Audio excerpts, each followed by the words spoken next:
রাত গভীর, ঘন বনের মধ্যে সরু মাটির পথ, চারদিকে ঝিঝি পোকার শব্দ, হালকা কুয়াশা। হঠাৎ বনের পেছন থেকে ঠান্ডা হাওয়ার ঝাপটা আসছে, যেন দর্শকদের মুখেও ঠান্ডা বাতাস লাগে।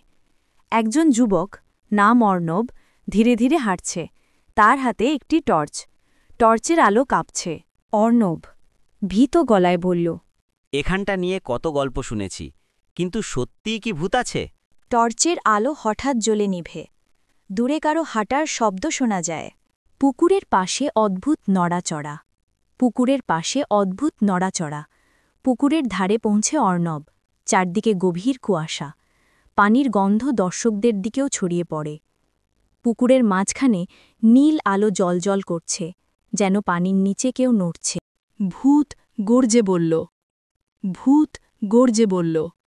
কেন এলে? এখান থেকে চলে যাও। অতীতের অভিশাপ। হঠাৎ চারদিকে অন্ধকার, তারপর ফ্ল্যাশের মতো আলো উঠতে থাকে। জনকভাবে এই পুকুরেই হয়েছিল। তার আত্মা তাড়া করা শুরু। অর্ণব দৌড়াতে শুরু করে। দর্শক নিজেই দৌড়াচ্ছে।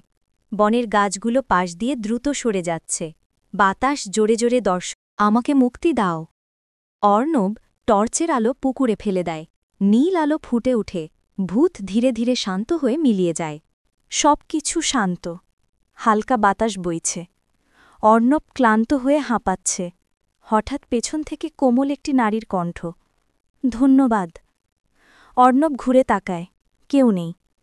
ক্যামেরা ধীরে ধীরে উপরে উঠে